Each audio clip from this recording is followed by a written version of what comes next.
Jaya Radha Madhava Punya Vihari.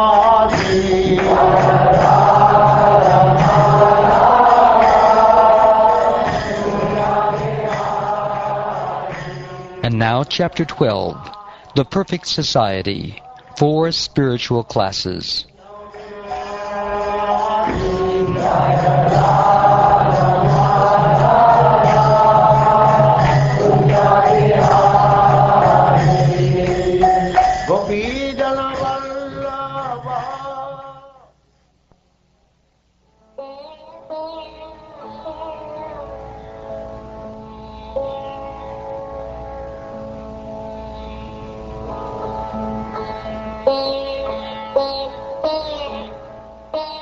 Narad Muni said, "A student should practice completely controlling his senses. He should be submissive and should have an attitude of firm friendship for the spiritual master. With a great vow, the brahmachari should live at the Gurukula only for the benefit of the Guru. At both junctions of day and night, namely in the early morning and in the evening, he should be fully absorbed in thoughts of the spiritual master, fire, the sun god, and Lord Vishnu, and by chanting the Gayatri mantra, he should worship them.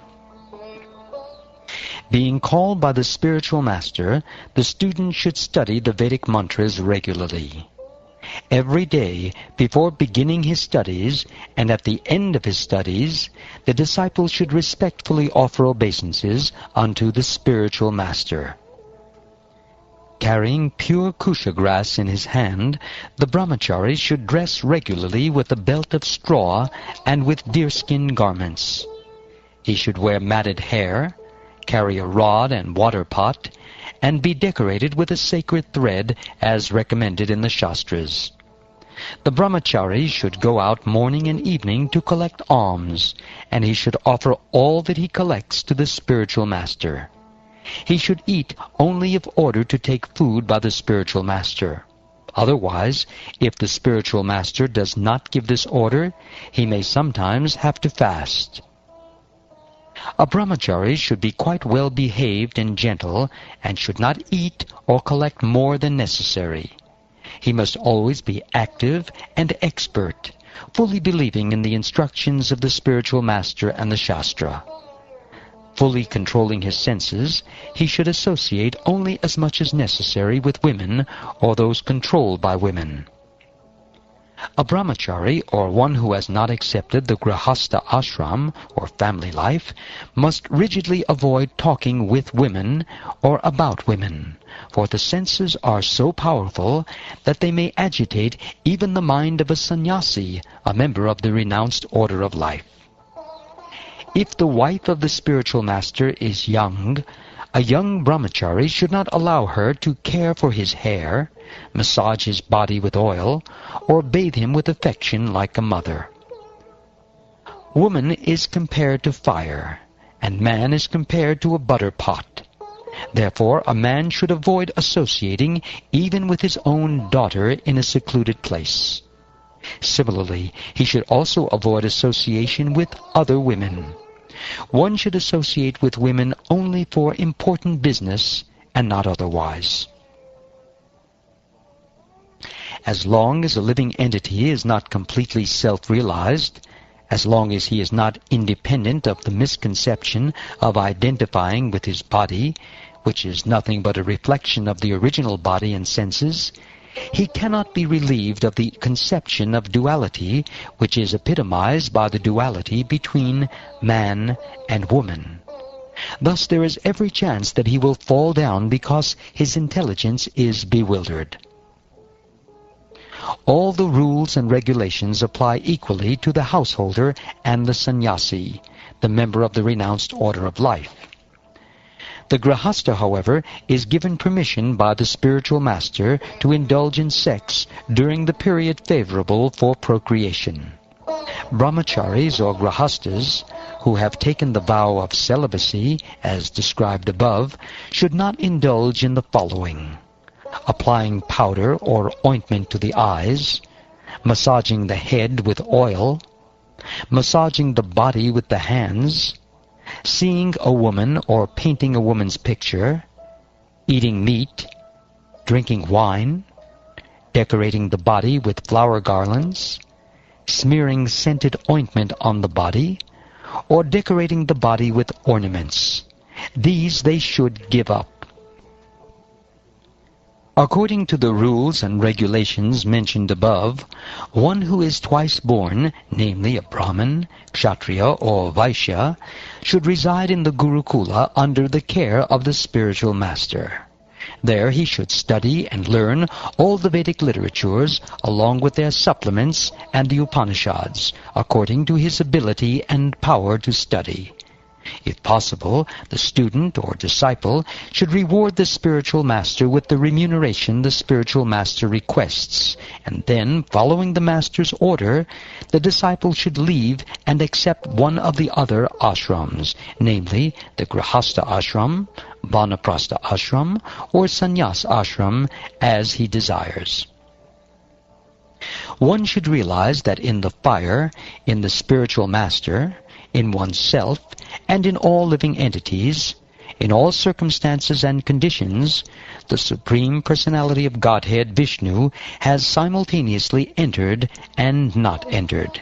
He is situated externally and internally as the full controller of everything. By practicing in this way, whether one be in the Brahmachari ashram, Grihastha ashram, Vanaprastha ashram, or Sannyas ashram, one must always realize the all-pervading presence of the Supreme Lord, for in this way it is possible to understand the absolute truth.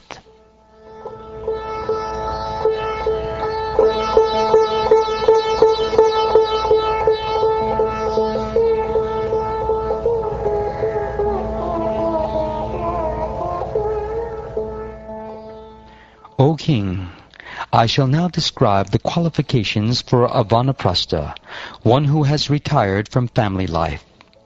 By rigidly following the rules and regulations for the Vanaprastha, one can easily be elevated to the upper planetary system known as Mahaloka.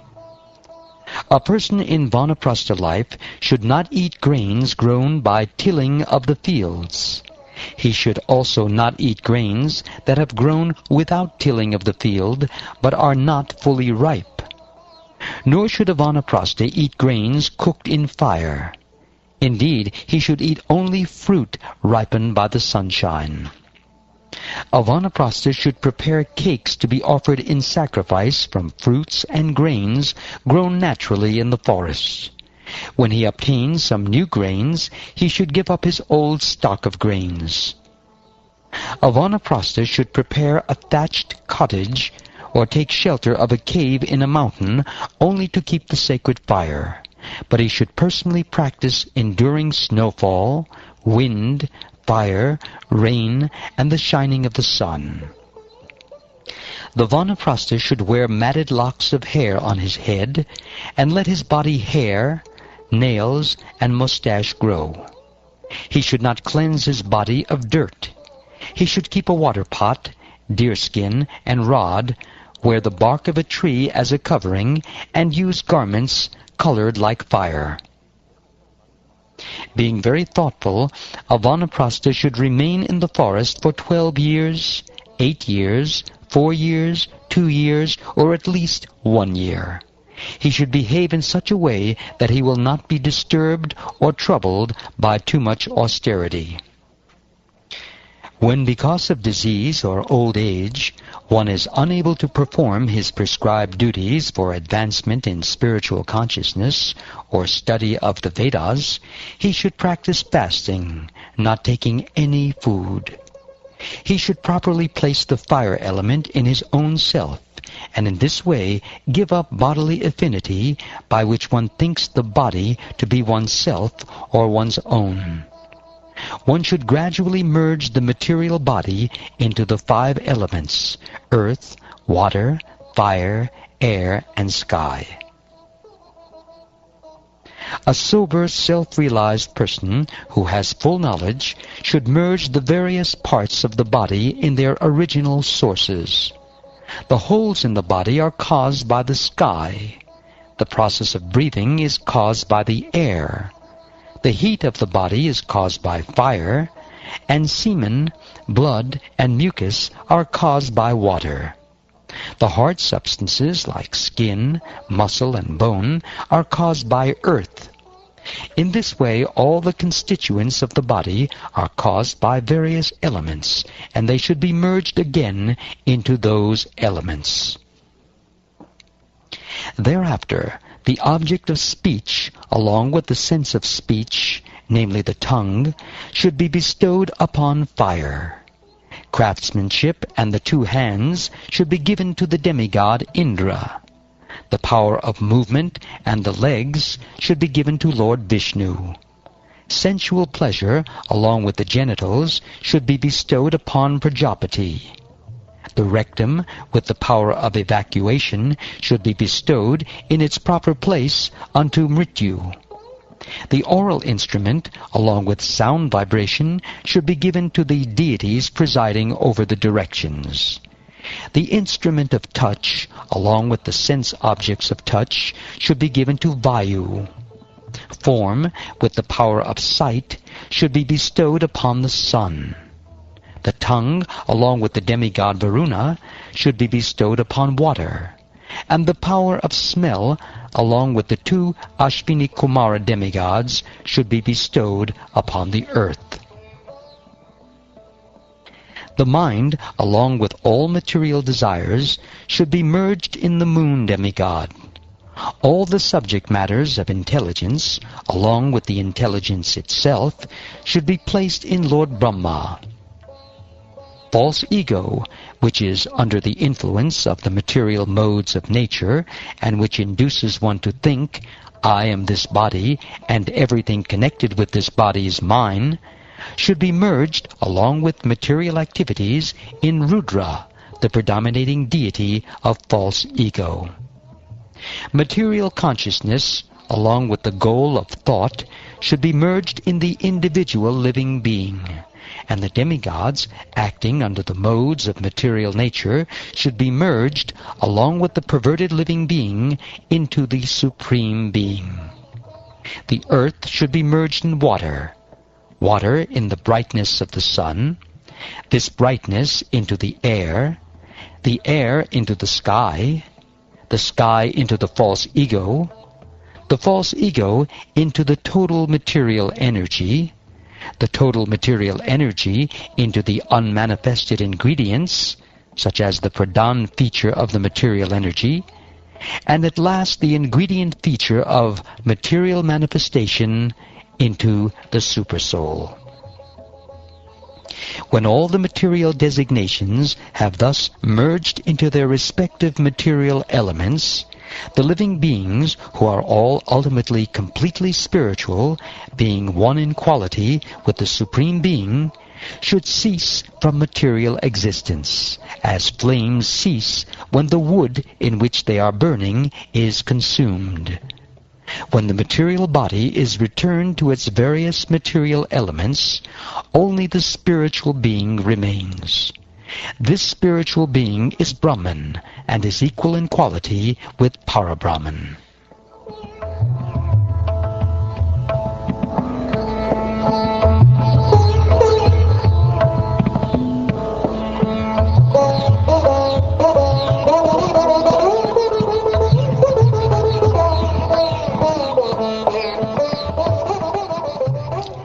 Thus ends the 12th chapter of the 7th canto of the Srimad-Bhagavatam, entitled The Perfect Society, 4 Spiritual Classes.